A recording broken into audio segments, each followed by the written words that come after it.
entrar en el designio de la misericordia de Dios en un lenguaje, podríamos decir, muy primitivo, como es el relato del Génesis. Ustedes saben muy bien que el Génesis, desde el punto de vista histórico, no es el libro más antiguo de la Biblia, corresponde a la época sapiencial. Los libros más antiguos de la Biblia son los libros de los profetas, como los libros más antiguos del Nuevo Testamento son los libros de las cartas de Pablo, la parte más dinámica de la palabra de Dios en cuanto a la revelación. Pero Dios ha querido que todos esos libros, por inspiración de Él, nos den cosas, elementos verdaderos, como decíamos siempre, inerrantes, que no yerran, que no se equivocan de lo que Dios piensa del proyecto de salvación. Y entonces vemos que con el pecado original entra el mal en el mundo. Caín y Abel, ¿qué pasa? Dios luego le da a Eva otro hijo, siempre abre a la esperanza. El diluvio, ahora el diluvio, con este relato tan vivaz, ¿no? Primero suelta el cuervo, después suelta la palomita que viene con la ramita de olivo.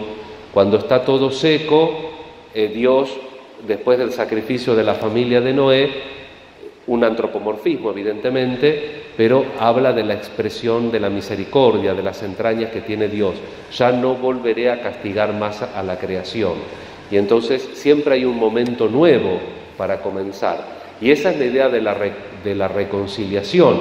Cuando yo me reconcilio, por supuesto que también desde el primer punto de vista uno hace una catarsis. Cuando uno tiene algún problema, alguna dificultad, comentarlo hace bien. De hecho, el psicoanálisis, lamentablemente, mucha gente hace muchos años de psicoanálisis, pero fundamentalmente es catarsis. Uno le cuenta al terapeuta, pero a veces no le da el terapeuta las pautas, o a veces se las da pero la persona no las hace, de poner por obra y determinar que esas conductas se encaucen o que se reviertan. Como yo les digo muchas veces cuando doy charlas en este sentido, si uno se hace el hábito de fumar, ¿cómo se hace el hábito de fumar? Comenzando por un cigarrillo, va hasta que llega un momento que no sabes cuántos cigarrillos fumas por día. ¿Cómo se puede deshacer ese hábito?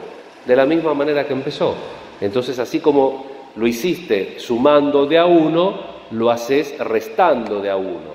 A veces la gente, porque se asusta por el medio, dejo de fumar mañana. Cada tanto alguno aparece que puede hacerlo, porque por supuesto que el hombre tiene voluntad y que la voluntad se puede imponer. Pero habitualmente, ¿cómo se hacen los hábitos? Así mismo se deshacen los hábitos, pero hay que ponerlos por obra. Y el Señor nos muestra que Él está dispuesto, pero que depende de nosotros. Entonces nos da una nueva oportunidad, porque hay graduación, tenemos que ir haciendo un camino.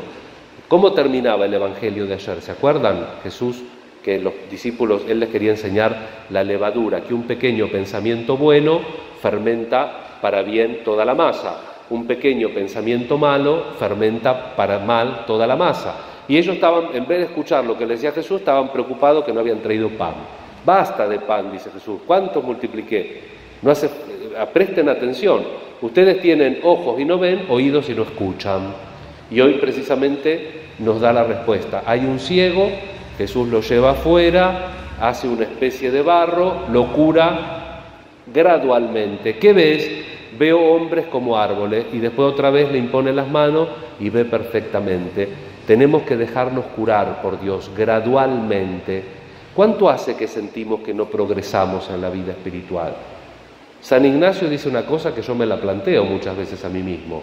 Dice San Ignacio, en la vida espiritual el que no avanza retrocede. En algunos de los aspectos de la vida uno puede estar estable, como en una llanura, como en una meseta, pero en la vida espiritual se le ocurrió decir a San Ignacio, tan querido por la espiritualidad de la Iglesia, que el que no avanza retrocede.